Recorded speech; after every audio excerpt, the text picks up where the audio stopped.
Kristo turamutse tubirebeye mu nguni y'ijambo ry'Imana bivuze iki? Numva nk'aririmba ariko nkurikije iminota ariko sinyibibasha. Ndashima Imana ko no mu munsi wa gatatu nafashe inisiyative yo kugenda nta mbago mfite, kubera yuko 2019 nakoze impanuka isaba kumara amezi 11 mu bitaro byo kwivuza. Ndashima Imana ko nari mu kagare, kandi niyo mba mpari ari ko Imana yashimye ko mba ngenderamo, ikabikima amahirwe yo kuvuga ubuntu bwayo n'ubuzima bwiza nari kuba bikora.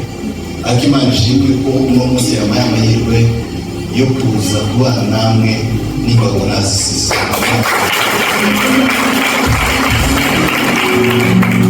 Reka turirimbe indirimbo y'ijana 25 igitero cya mbere na komisi, then ibindi bice muzabiririmba ikindi gihe. ijana 25 gushimisha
abantu bari gutanga amaturo ukagira ngo niyo gutanga amafaranga, kandi kuvuga ngo akira ubugingo bwanjye n'ubwawe Yesu, kandi kubw'ubuntu bwawe undinde. Igitero cya kabiri kiravuze ngo Mwami icyo nifuza cyane ni ukwera nawe, ngo nta n'ikindi nshaka Yesu nzajya kumvira.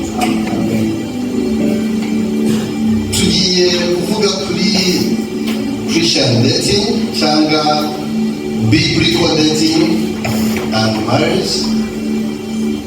Muri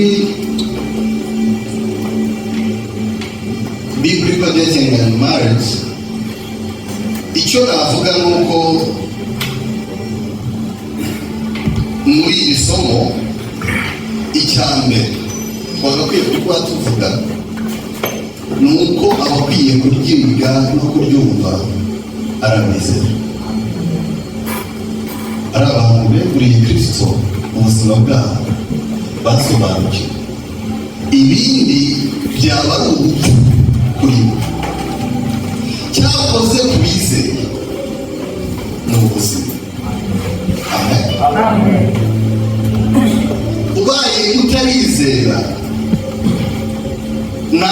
nabanza nkaririmbana na wa muririmbyi, navuga ngo njye ninginga Imana ngikwereke Yesu umwakire nawe nicyo gusabira. Naho guhitamo gutoranywa ngo nanze kuvuga ku kindi cyiciro kugira ngo hataza kuzamo andi magambo, bikwiye gushingira. Icya kabiri, abantu benshi baba bashaka guhitamo the right person, bari gusacinga umuntu ukwiye banyawo w'igitangaza. Ngiye ndi kwigisha ndababwira ngo be the one.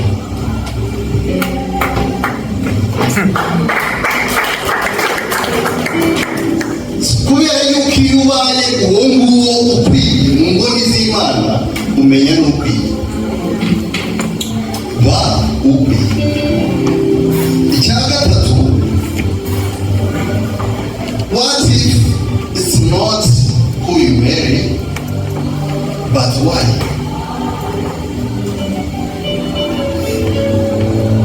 Bibaye atari uwo uzashaka, kuko ubu ngubu maybe ko mwari muri kwibaza ati baratubwira standards, baratubwira qualities. What if atari ahubwo ari impamvu y'ugushaka? And lastly, witeguye kuba papa? Witeguye kuba papa? Witeguye kuba umugabo w'umukobwa w'Imana, ukaba umukwe w'Imana? Kubera yuko yenda ari ubigarukeho, ntabwo sintekereza ko mukwiye kuba abakwe ba Satani. Nta kiganiro urumva, ntabwo navuze guhagaruka. Ndashoje, reka senga Imana. Hari abantu biteguye kuba abakwe b'Imana?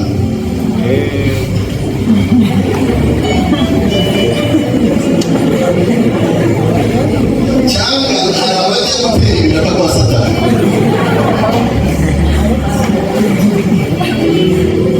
Kugira ngo twigane turebe uburyo twaba abakwe b'Imana beza, reka senga Imana mu mwanya. Yesu ashimwe.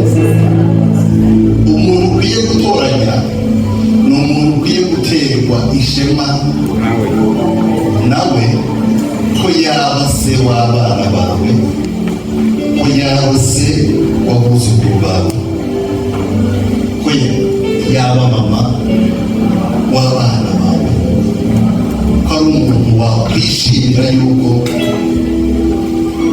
ntabwo nshaka kwita mbivuga kubera yuko ndi bugire undi mwanya.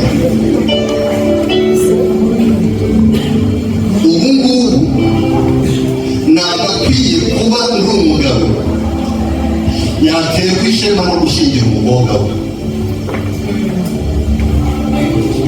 Urumva aho ngeze hano mbajyanye kure. Wowe kwitekereza nkawe, umugabo ukwiye kuba utoranye ni umugabo waterwa ishema yuko yanakubera umukwe, yazaza kurambagiza umukobwa wawe n'umugabo ati mujyana. Umukobwa nawe reka mvuge make kuko iyo ndayagira numva niwo wari wasigaye. Imana ishimwe y'ugukoresha. Mana, mu izina rya Yesu Kristo ndagushimye kubw'ubuntu bwawe n'amahirwe waduhaye yo kubana nawe.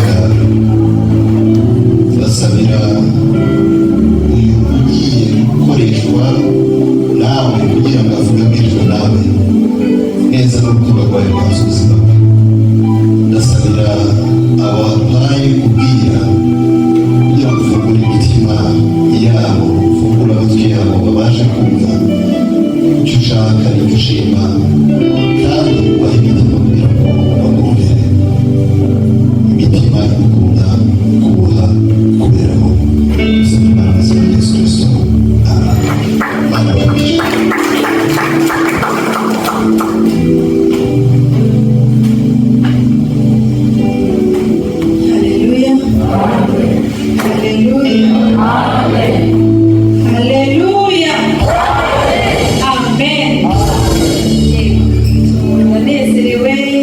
personally ndanezerewe kuba hano.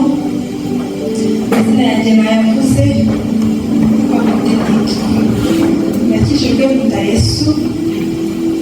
Ndashima Imana rero kuko bitwaye ubuntu bwinshi bwo kuza ahangaha kubana nawe. Tugiye kuganira ibyo rwose mwumvise n'ibyo mwabonye kuri flyers zanyu. Yewe sindi rutine kubera ko ibintu tuganira mu buzima mubamo natwe twabayemo, ariko namwe mubamo in one way or another. Mubikora nabi, mubikora neza, ariko it's our real lives, sibyo mu buzima bwacu busanzwe. Ibyo tugiye kuvuga nta gitangaza kirimo, murabizi. Icyo tugiye gukora ni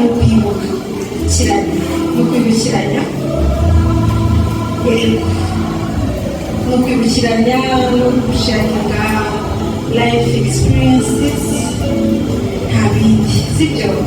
Haleluya. Don't expect kumva ibintu byose bisanzwe, musanzwe muzi no kuganira. Haleluya. Haleluya. So ntatinze rero,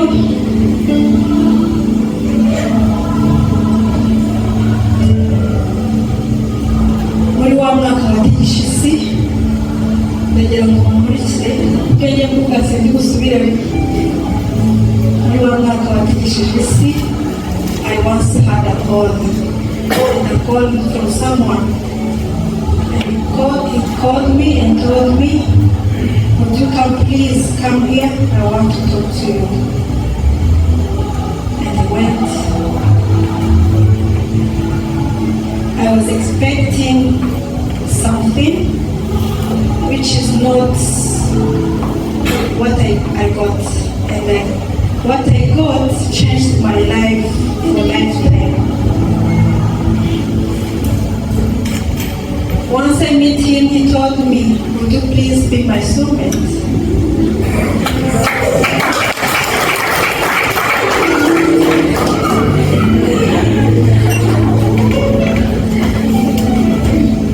I was shocked.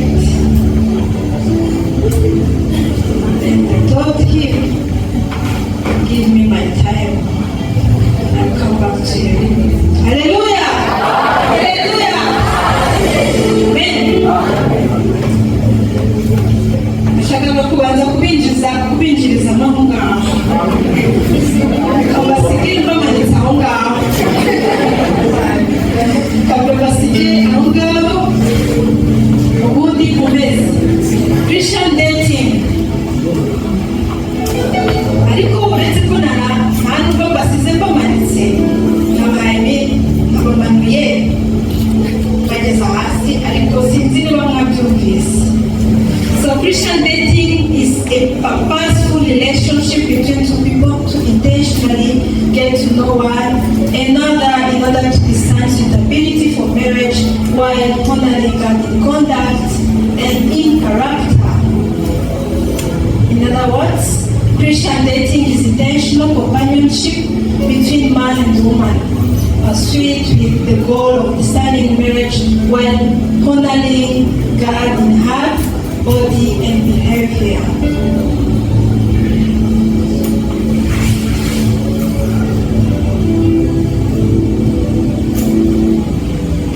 And one time I was wrong, and I made my decision of being in a relationship with someone with no purpose.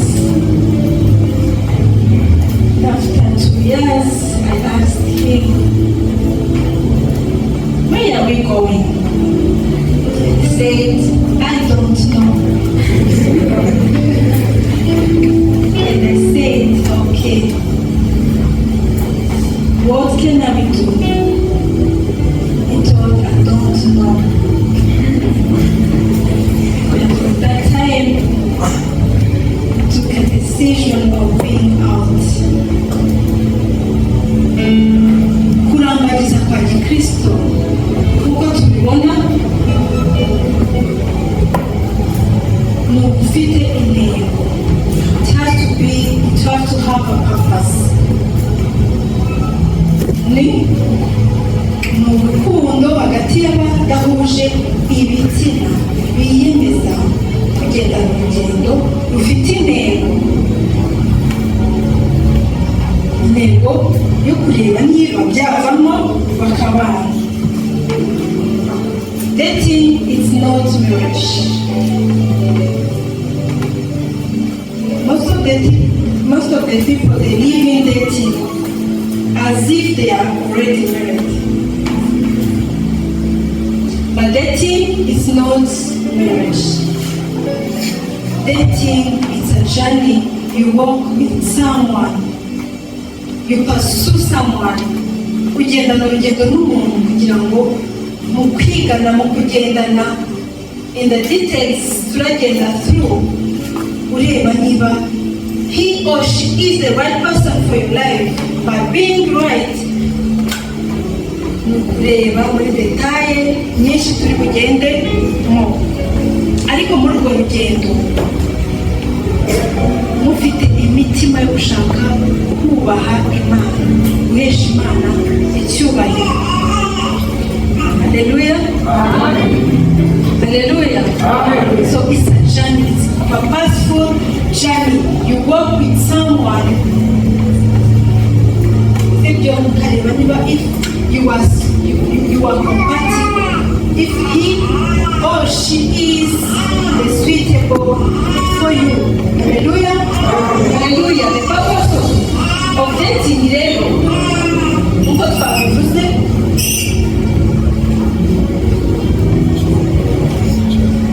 Christian dating has three main purposes. Intego muri Christian dating nagerageje gutekereza eshatu, nubwo umuntu ashobora kubona n'izindi. To honor God, to evaluate compatibility, and to grow in Christ's likeness. Nizo ziri kuri platform, nizo za mbere, nubwo ushobora kujya muri details ukabona izindi, ariko I took three: to honor God, to evaluate compatibility for marriage, and to grow more in Christ's likeness. God is not invited after dating. Bavandimwe, nk'uko yatangiye abivuga, iyi Christian dating ni iy'abana b'Imana, iy'abamaze guha Kristo ubuzima bwabo. N'abandi batarabo, they date, but they have a purpose which is not ours. Hallelujah. Baba bafite intego zabo na purpose zabo, but for us purpose yacu ni yayindi, sibyo? Rero iya mbere ni ukuhonaringa Imana, guhesha Imana icyubahiro. Haleluya. Rero umwana w'Imana, nk'uko iyi dating ni ubuzima busanzwe, nk'uko urya kurya, nk'uko wambara, ujya mu isoko ugahitamo umwenda wambara. Haleluya. Ariko let me challenge you. Urajya mu isoko ugiye guhitamo imyenda ushaka kugura, ubanza ubwira Imana, Father, ni wowe ushaka ko mpitamo muri iyi nyinshi, which will honor you, the one that will cover my body, nkamuhesha icyubahiro. Ninde wabikoze?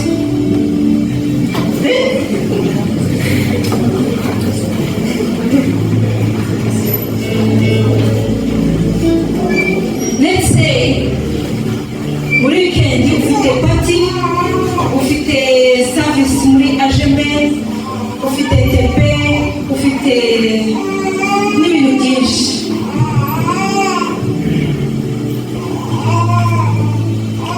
Kandi izo gahunda zose umutima wawe uzishaka, ninde wicaye akabanza akabwira Imana, Father, where do you want me to be? Wenda ufite no kujya gusura abarwayi, ufite Bible studies, harimo ibintu byiza kandi byose by'ingenzi. Do you take time to pray and ask your Father, my Father, where do you want me to be? Cyangwa uhitamo uko ushaka nuko wumva ari munezeza amarangamutima yawe. In the same, iyo bigeze ahangaha, iyo wabaye mu buzima bwo kubaza Imana, kubwira Imana every detail of your life, when it comes to dating, it's simple. Most of the people, they fail in dating kubera ko they don't invite God before. Abantu benshi barafailinga kubera ko Imana nyine tuyitabaza aho rukomeye, ahandi tukayibwira I know who you want, how I want, nzi uwo nshaka, nzi uwo nkunda, ahubwo byagukomerana kugaruka ati Imana noneho ba Mungu, kandi ntabwo wigeze uyibaza mbere yo kuza, yaguteye indobo ukagaruka uribwo ukabwira Imana ukuntu babaye baguteye indobo, ariko se wigeze ujya kuyibaza mbere?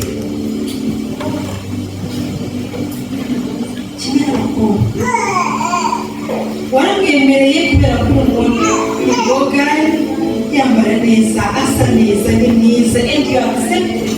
Wahagera ugasanga ni pagani, ukagaruka with heart full of wounds, ukabwira Imana dore wigeze uyibaza mbere yo kumubwira ngo let's go together. You don't invite God after, you invite Him, you ask Him. Imana urayibaza ukayisobanuza. Nabyo bifite ikibazo sometimes, kuko hari n'abayibaza n'imitima yamaze gufata decision bashaka ko iteraho kashi. Imitima yuzuye amarangamutima. So ahangaha birabisaba kwitonda neza cyane kugira ngo umenye ngo nayobowe n'Imana, nayobowe n'amarangamutima yanjye. Icyo gihe iyo maze waraciye muri iyo journey, right? When you are dating with him or her, the purpose is to honor your father. Kuko nawe mbere yo kugusanga yakagombye kuba Hallelujah.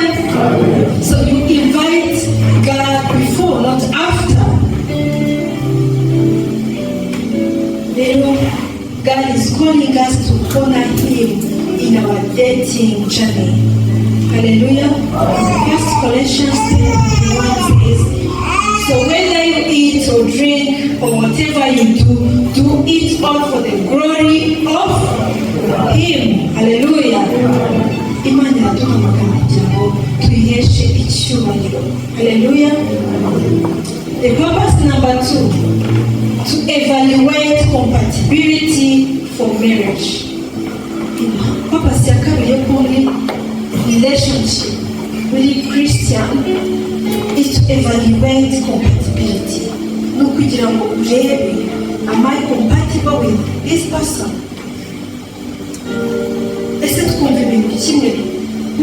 Our journey, are they the same? Our direction of life, our values, are they the same? Hallelujah.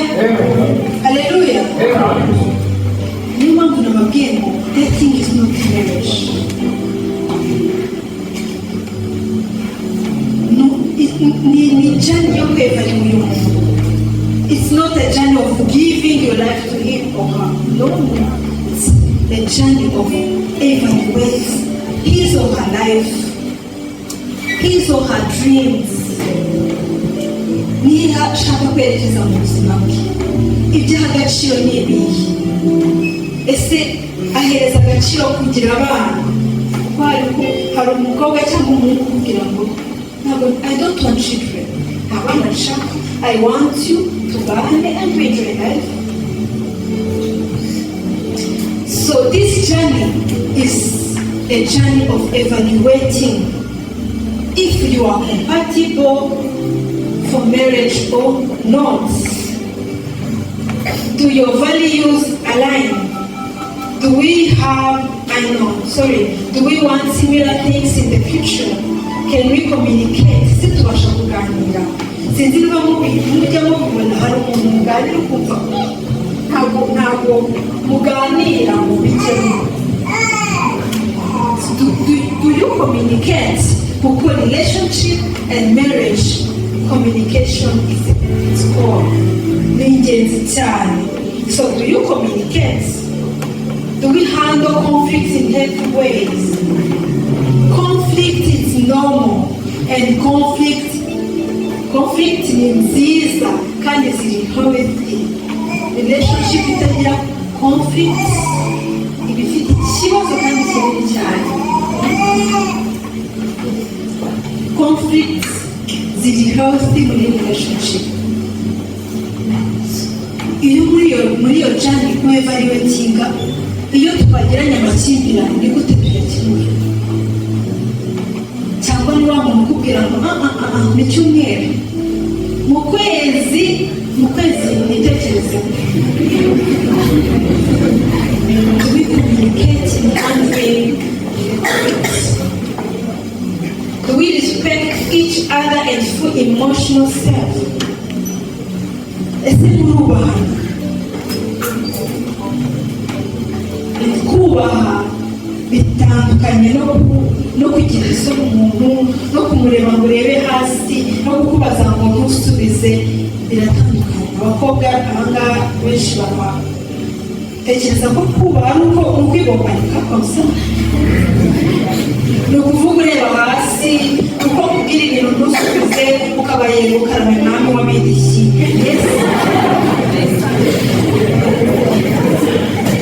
Ntabwo ari ukubaha. Ese ni umuntu ushobora kumubwira ngo oya, akubaha oya yawe? Ni umuntu ushobora kubwira ngo ntumureho, akabyubaha kandi ntababare? Cyangwa yirakaza kubwire ngo oke, maze ajye kubishakira ahandi kuba bimuha byoroshye. So when you have conflicts zishingiye kuri ibyo ngibyo, do you feel emotional safe? Niba akubwiye ngo ugira amahane,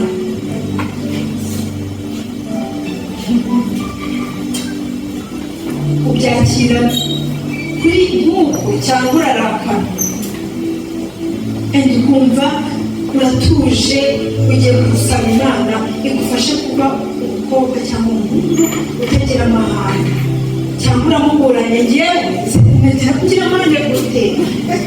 Please explain. Naragututse. How gute wakira ibyo bintu? Do we respect each other?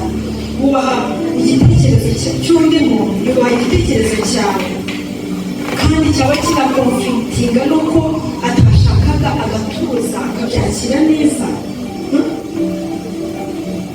Do we afilinga gutyo? Muri iyo jani niho uevaluatinga utwo tuntu twose. Ntabwo ari jani yo kugendera amarangamutima nk'impunzi uvuga ngo nakunze. It's a journey of being awake. Ni journey yo kuba maso no kwevaluatinga buri kantu, because every move. Hallelujah. Purpose ya gatatu, to grow in Christ likeness. The relationship should push both people closer to God, not away from Him. And this is also about who you are becoming. Hallelujah. Ntabwo habaho marriage hatabanje kubaho dating. And marriage ni ahantu Imana ikomeza guhindurira abari mu rushako kurushaho gusa na Kristo. Bitangira no muri dating. Ni gute uyu mubano wawe n'umukobwa wawe n'umuhungu uri gutuma urushaho gusa na Kristo? Relationship is not about who you are becoming, but who you are dating. No, it's not. Yes, not just who you are dating, but who you are becoming. Ni gute uri kurushaho kuba umuhungu Imana ishaka? Ni gute relationship iri gukora kuri character yawe? By being like Christ. Hallelujah. Amen. Hallelujah. Amen.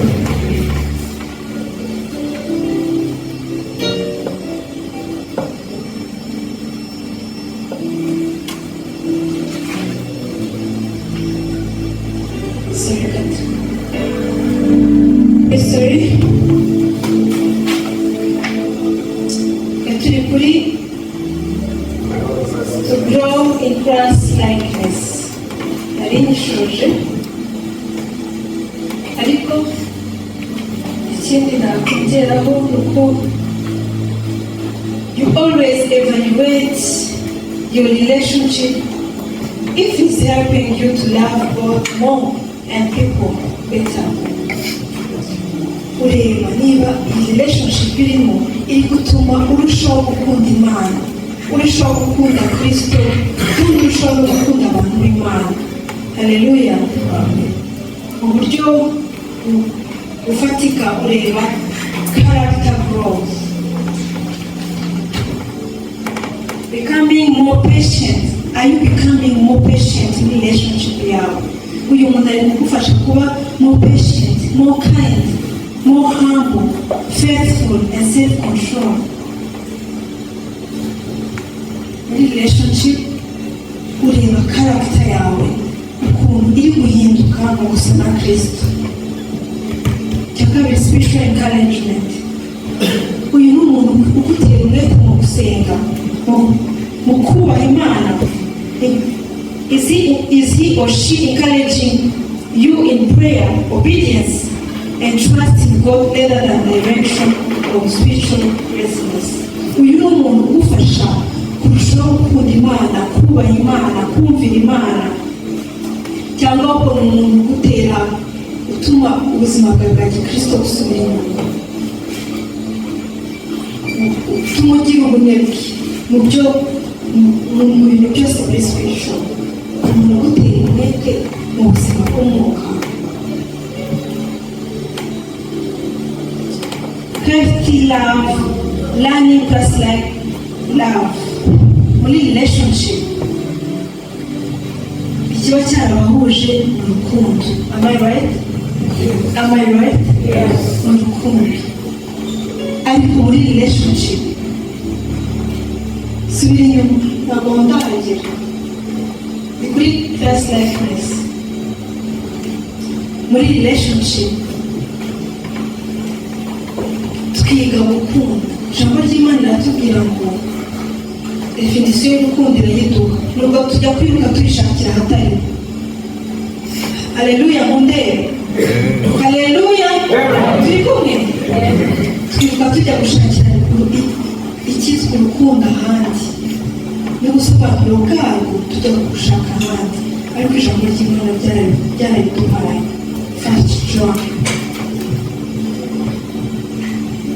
Ijambo ry'Imana ritubwira ngo dore urukundo ni iki, kuko Yesu yatanze ubugingo bwe ku bwacu, natwe ikidukwiriye no gutanga ubwacu ku bwa bene data.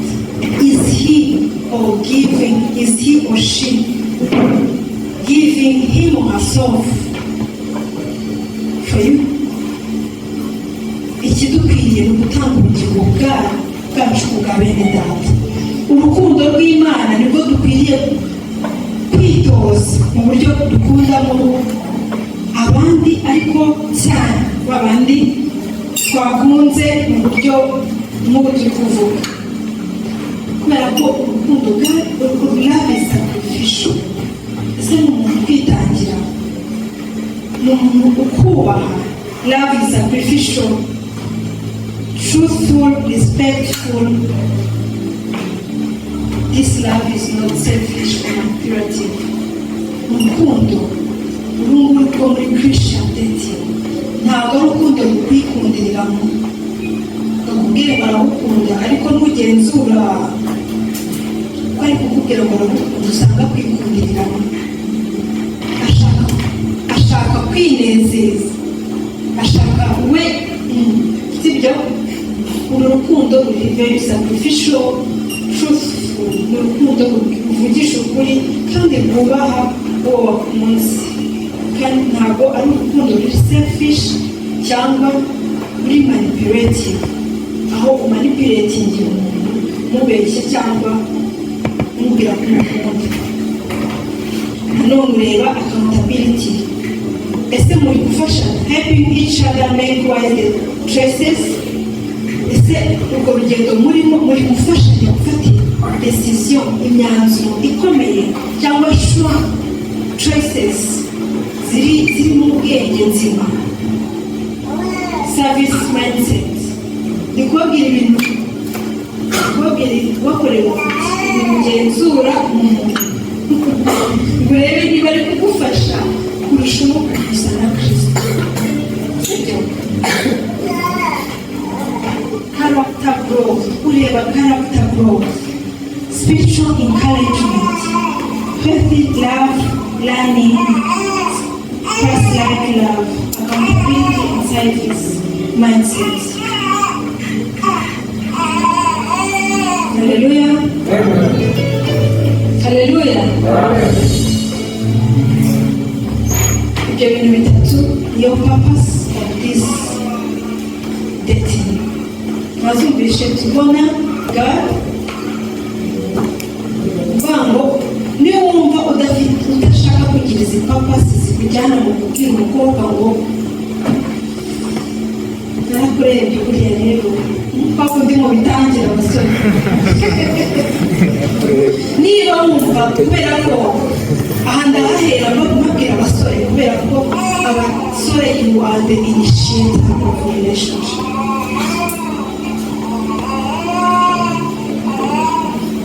Birashoboka numva ko bibaho n'abakobwa batera intambwe ukagenda kubwira umuhungu uti naragukunze twabana cyangwa bibaho, ariko ikoza muri perspective y'Imana ntabwo ariyo nzira, kubera ko umugabo, umusore uzaba umugabo, haleluya, bahungu haleluya, you have to take the first step. You are the initiator of relationship. Uzaba umugabo ibibidi, ni wowe uzaba the head, ni wowe uzaba umutwe w'umuryango, ukaba umuyobozi wawo. Ni wowe rero ugomba kwinishitinga iyi Christian dating. Haleluya. Abasore ko mudasubiza cyane abashuje. Haleluya. You are the initiator of relationship. Niba wumva uzaba udafite izi ntego eshatu, ufashe uyu mukobwa to honor God and to be like Christ, to grow in Christ likeness, uzabyihurire. If you feel like you are not ready gufasha uyu muntu muri ubu buryo, uzabyihorere ubitangire rwose feeling that you are ready kuzana umukobwa w'Imana muri iyo nzira. Haleluya. Haleluya. Kubera ko uzazana niwe uzatangira kwevaluatinga ubuzima bwe, ureba if she's suitable for you.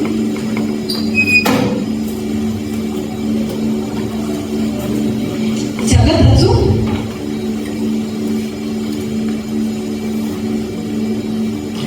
ndavuga kuri biblical foundation for Christian dating.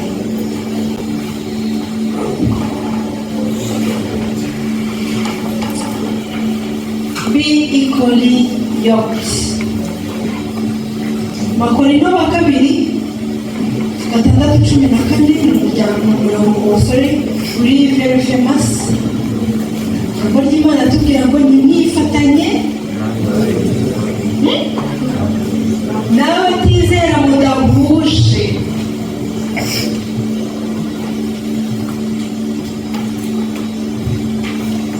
Christian dating ntabwo ari ahantu ugiye, it's not a mission field, ntabwo ari ahantu ugiye kuzana umuntu mubwiriza ubutumwa bwiza. maze niyizera mutangire gukunda. Neva, ntabwo ari byo. Numva n'abavuga ngo reka nzamubwiriza. Who are you? Reka dukundane nzamubwiriza, cyangwa tuzabana nzamubwiriza. Uri kwibeshya cyane. Ni kuba wa mukwe wa Satani. Niba uri umusore igihe kimwe, bitari uko wakuriye mu idini, bitari uko ufite ababyeyi bakijijwe cyangwa bakurereye mu nzira yo gukurikira Yesu, nawe ubikuriremo witwa umukristo kubera ko wasanze ari byo bigezweho cyangwa ari byo iwanyu bagutoje.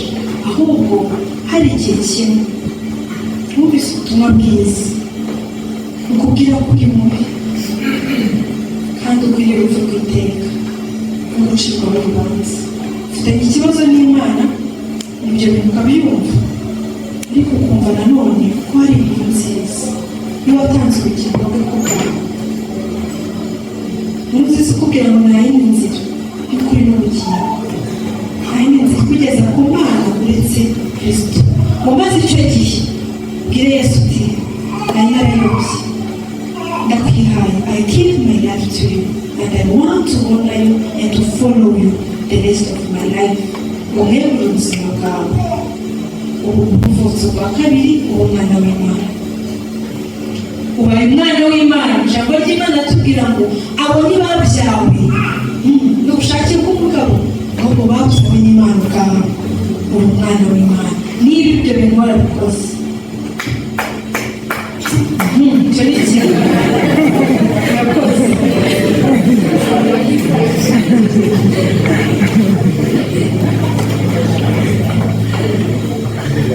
Niba uri umwana w'Imana, ni gute utaraciye muri iyo nzira? Umwana w'umubi, umwana wa Satani, ise ni Satani. Ni gute umwana w'Imana ujya kudetinga umuntu ufite se Satani? Bivuga ngo sombaza muri Satani. Reka dusubire mu itangiriro. Aburahamu yatumye umugaragu we gushakisha umugeni. Haleluya. Yamutumye muri bene wabo, yaramwihanangirije yirinde kuzashakira umwana we umugeni utamuri ubwawe. Muzi impamvu? Iyo niyo mpamvu tubona urugendo rw'Imana n'Abisirayeli. Imana yagendaga ibwira Abisirayeli ubwoko bwayo yari yaratoranije ngo bajye birinda kwivanga n'andi mahanga. Bafite Imana yabahaye amategeko n'uburyo bagomba kubaho. Ni Imana yabo. Amahanga afite izindi mana zabo. Imana irabizi ngo once uri kumwe n'umuntu udafite iyi Mana nk'Imana ye, you will deviate. Ubishaka utabishaka ubivamo. Aburahamu yifuzaga ko Isaka azashaka kuba mu bwoko bwawe, kuko atifuzaga ko umwana we azava ku Imana ye. Haleluya. Haleluya. Ni kimwe natwe. Imana nicyo jambo ry'Imana ritubwira, ntimukifatanye n'abatizera mudahuje. Haleluya. Haleluya. This doesn't just mean only that both are Christians. Ibyo ntibivuze ko ibicyo bivuze, ntabwo bivuze ko mwese mwitwa abakristo, mwese murabo muri ajemeri, mwese murabo muri apostolike. Kuba mu itorero rimwe, kuba mwitwa abakristo mwese, ntibivuze ko mukijijwe. turi kumwe.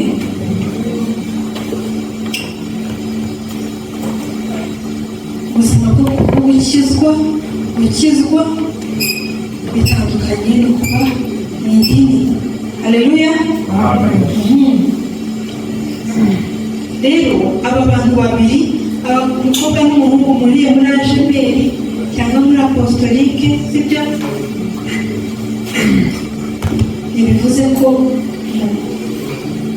turi kumwe nabo imbere. Ibyo ntibivuze ko bihagije ngo mubane, mukundane, muzabane. Ko nta kikubwiye ko uwo muri kumwe muri korana n'umwana w'Imana. Nta kikubwira ko nubwo musengana muririmbana yahaye Yesu ubuzima bwe. It's different. Ese do you share values? Mufite values zimwe? Mufite spiritual priorities zimwe? Ese mwumva the obedience to Christ kimwe? Mwumva ubuzima bwo kubaha Imana no gukunda Yesu kimwe? Because love cannot replace spiritual alignment. Urukundo ntiruhagije, nta nubwo rusimbura ubuzima bwacu bw'umwuka. Haleluya. It means they share the same core faith, both genuinely Christians, not just in the name. Si umukristo wo kwizina gusa. Urumva ko mbere yo kubwira kuvuga yes to someone cyangwa gutera intambwe usanga umukobwa, ibyo mukwiye kugenzura nubwo atari byinshi. Yesu ko mutansubiza, si uko gusa muririmbana, mubana muri korali, mwaba muriye ku rusengero cyangwa se ni umunyamasengesho in one way or another.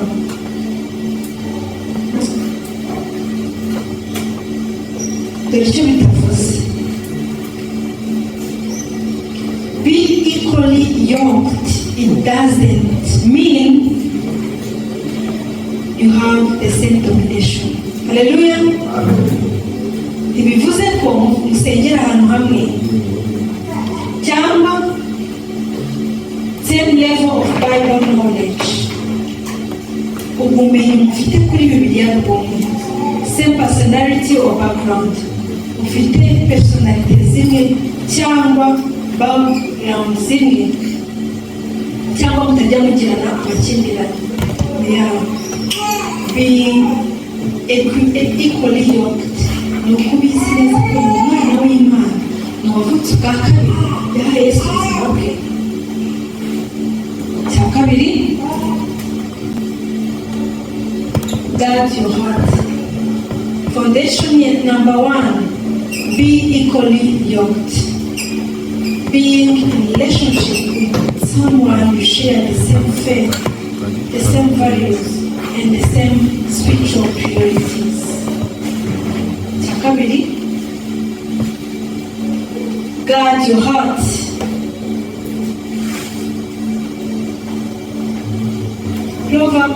Imigani 23 haravuga ngo above all else guard your heart, for everything you do from it. Rinda umutima wawe kurusha ibindi byose urindwa. Guard your heart in Christian dating is about intentional, emotional stewardship, not suppressing feelings, but electing them wisely. Kurinda umutima wawe,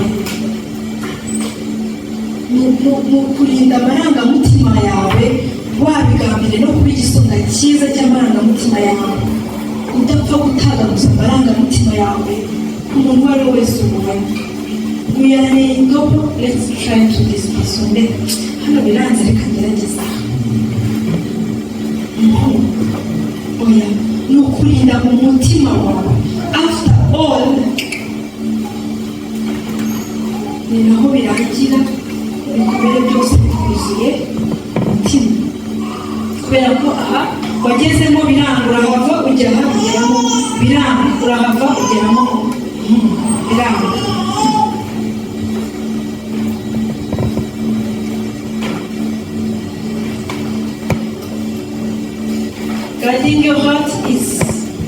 is about intentional emotional stewardship. Kuba igisonga cyiza cy'amarangamutima yawe, utayatagaguza hose ubonye. Mu byanditswe byera, the heart is the center of desires, will and decision making.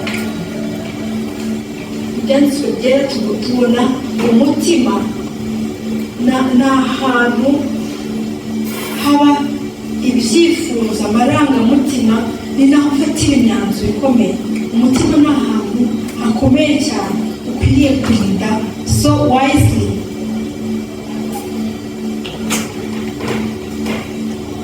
Rero niyo mpamvu ijambo ry'Imana tugira inama kurinda umutima wawe kurusha ibindi byose by'ubugingo, kuko niho iby'ubugingo bikomoka.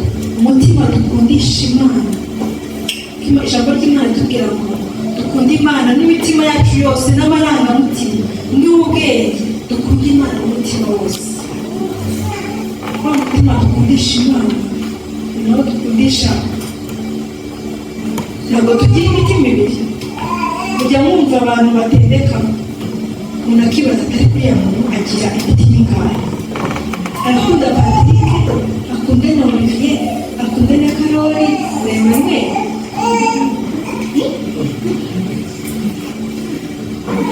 Ibyo byumva yego. Rero mu by'ukuri wevaluatinze ibyo bintu after all nta n'umwe abakunda, kuko afite umutima ntabwo afite imitima myinshi. Niyo uwo mutima dukundisha Imana, iyi Mana yacu yaducunguye, yatugize abayo,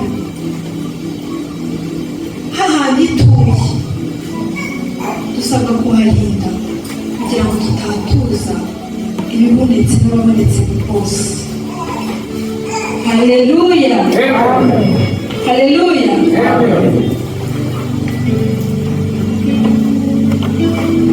Fondasiyo nizo ebyiri, ni eshatu. Ya gatatu, iya mbere be equally yoked. Cya kabiri, guard your heart. Cya gatatu, pursue purity.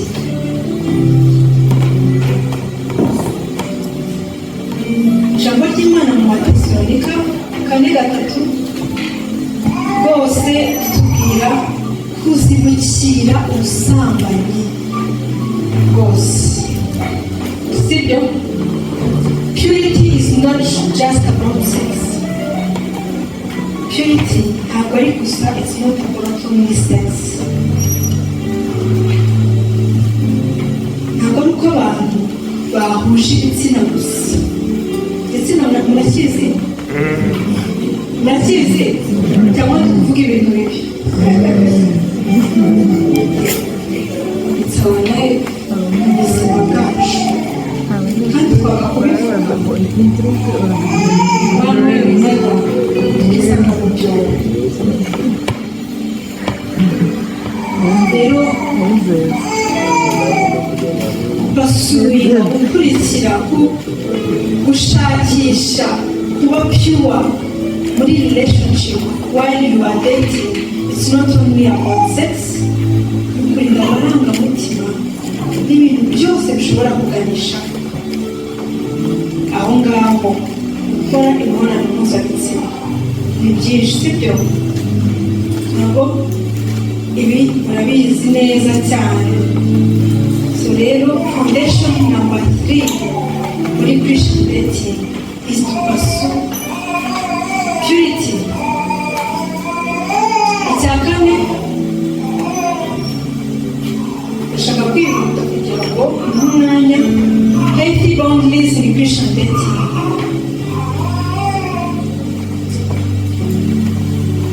Niba waramaze kwivaluatinga bya bintu byose ukabona uyu muntu is suitable for you, umwizera mugenzi wawe, mwene so,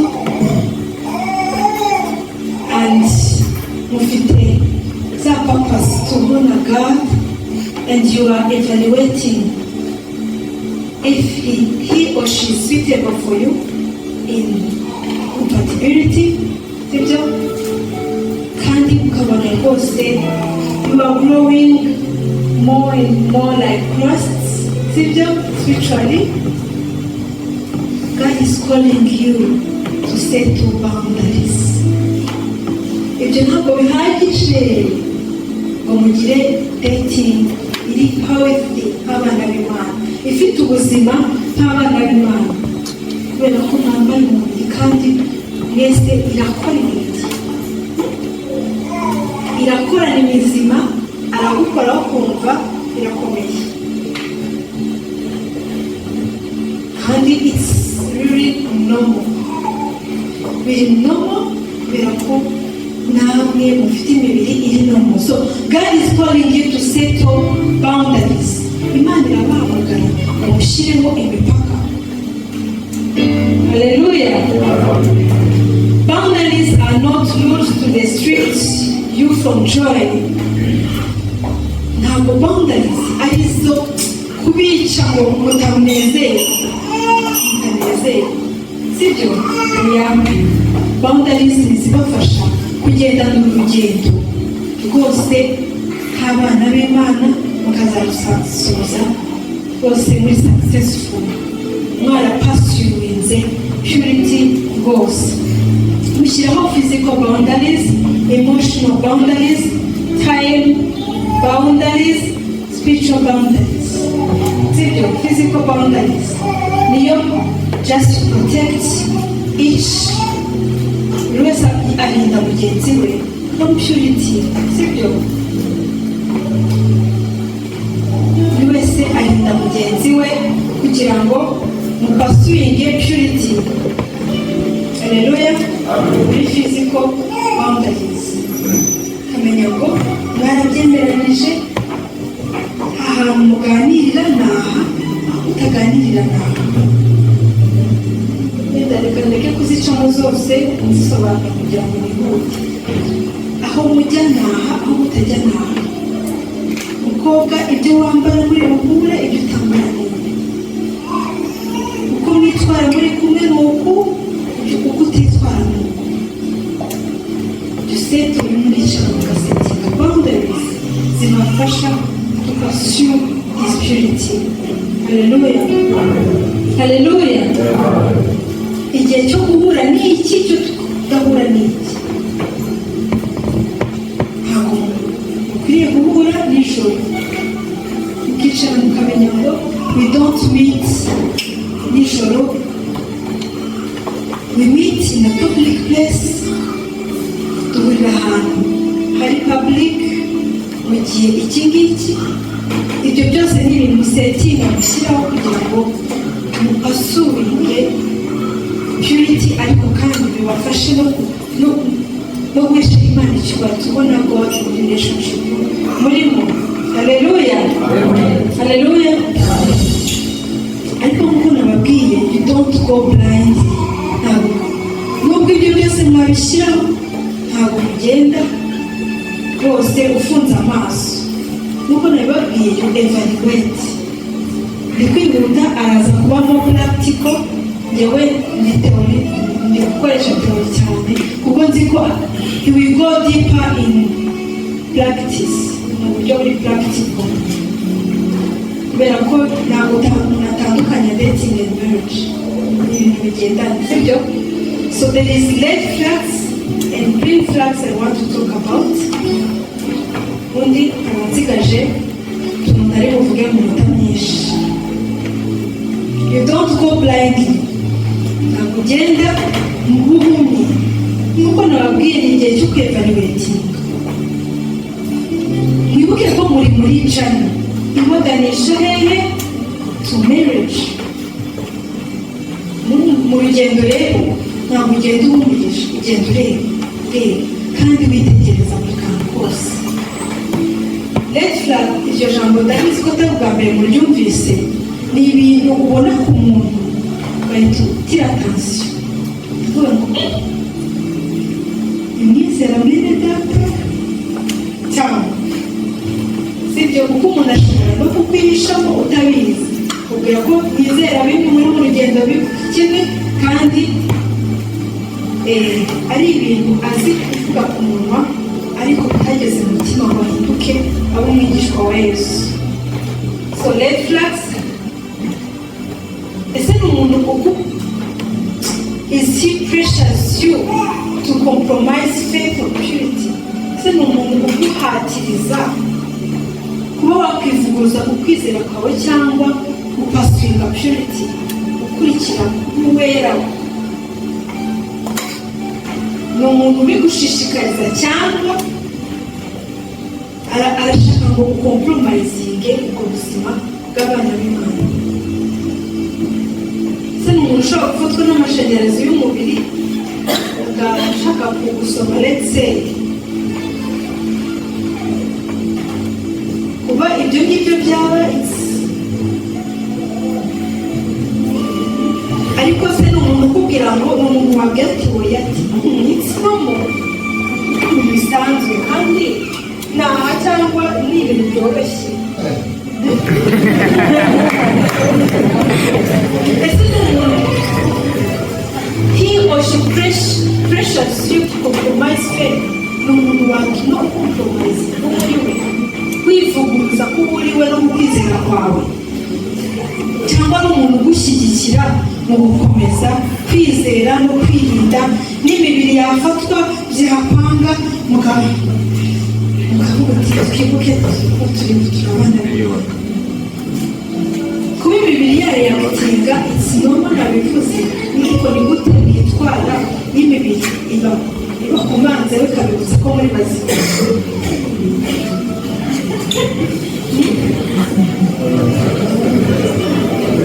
Iyo ni red flag numero 1. Ni uko witegereza umuntu, se ni umuntu ushaka gukompromisinga, ni ivuguruza ku kwizera kwawe.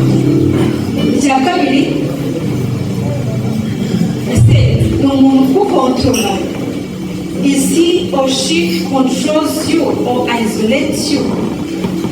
Hari umuntu ukundana agashaka akamera nk'aho yabaye umugore wawe cyangwa umugabo wawe already. Uri he? Wagiye he? Wavuganye nande? Uri gukora iki? Jya mu rugo utaha, jya muri hospital.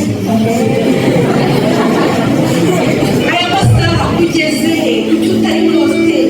Utaraha? Gukontrola, ushaka gukontrola ubuzima bwawe nkaho already uriwe.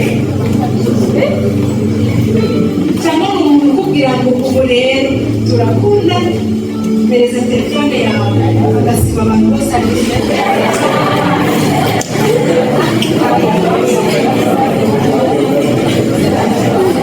ibibaho, cyangwa kugura simukadi nshyashya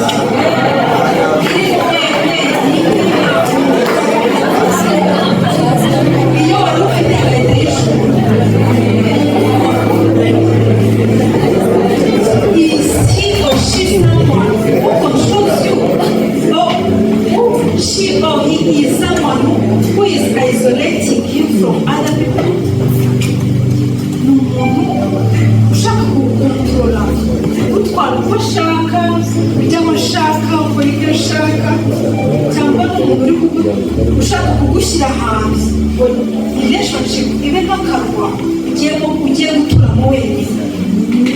Remember, usanze uyu muntu ari umuntu uba muri community, uziranye n'abantu, ufite inshuti, ufite abavandimwe, kandi abantu ari entouré, azengurutswe n'abantu akunda. Ese uyu muntu ni umuntu uri gutuma urushaho gukunda abantu? Twabivuze.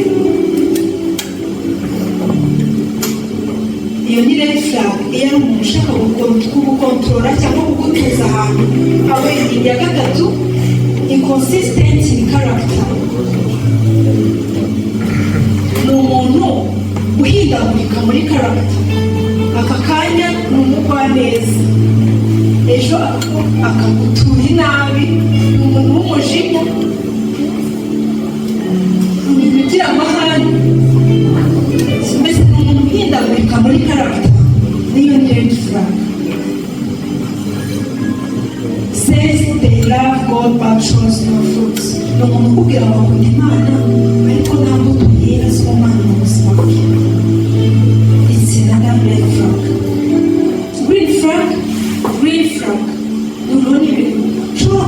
umuntu ukavuga ati we no. He or she loves God more than they love you. Akandi Imana ushobora gukunda arakubaha. Is he or she respects boundaries? Yubaha boundaries mwasetinze. Is he or she teachable and humble? Ni umuntu ubasha kwiga uri teacher ufite umutima wemera guhanwa, uhanika, wumva, uca bugufi. Bitandukanye n'uko ari umuntu udakoze. Oya, no one is perfect. Sibyo? Ese ni umuntu ushobora gukosa ukamuhana, ukamugira inama, akakumva, cyangwa nk'umuhagarara n'igabo udahanika. Ese agutera umwete mu gusenga, guterana n'abandi ndetse no kurushaho gukura mu mwuka. Those are red flags and green flags. Green flags. The role of community. Ngiye gusoza utuntu tubiri. Iyo abantu bamaze kugendana, kwemera kugendana urwo rugendo, bamaze kwivariyotinga bya bintu byose muri murimo. Urugendo mutagenda mwenyine. Haleluya. Haleluya. Urugendo muheze ikaze abandi bantu mugendana urwo rugendo, babagira inama, babafasha, ariko bakaba ari abantu bo kwizerwa kandi bafite ubushobozi bwo kubafasha. Koko si abantu bose ukwiriye kuzana mu rugendo rwabo. Oya, ni abantu mwicaye basengeye mwahisemo kugira ngo mugendane nabo urwo rugendo. Christian dating is never meant to be private and hidden. Proverb 20:28 uraza kwasoma. So mwemera rero abantu mugendana urugendo. Ndasoreza ku kintu gikomeye nubwo n'umwanya ndi kukivugaho ariko ntabwo mfite. Singleness. Kuba wenyine.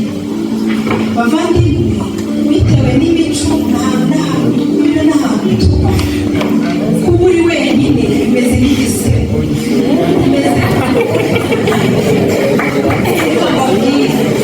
Singleness is a gift.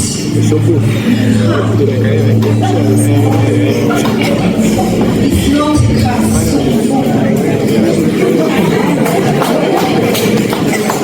Bavandimwe, singleness is a season. Ni igihe Imana iguha kugira ngo uhazwe nayo, ushimishwe nayo, yuzuze ya emptiness y'umubiri. It seems like 80% of these people are single. You are very blessed. Hallelujah.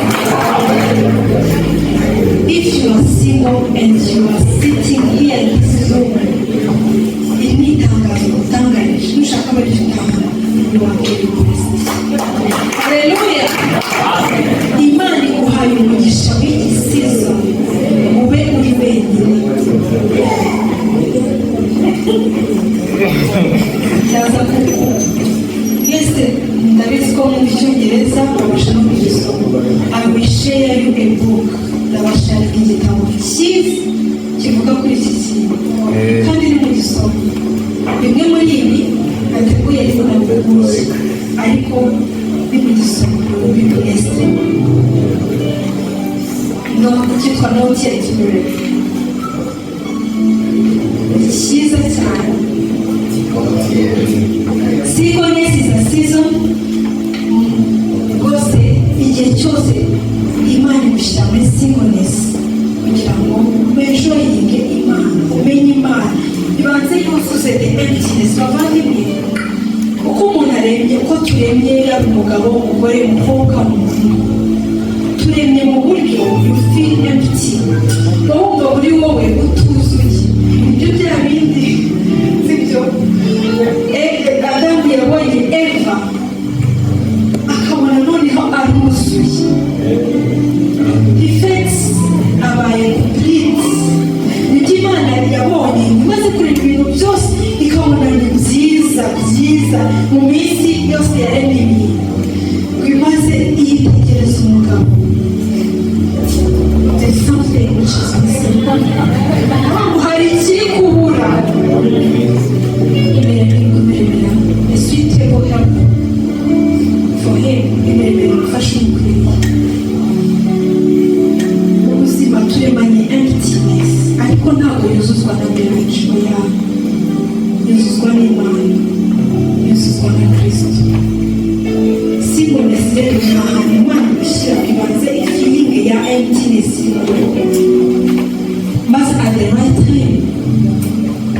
He bring the right person for you and you feel complete. Hallelujah.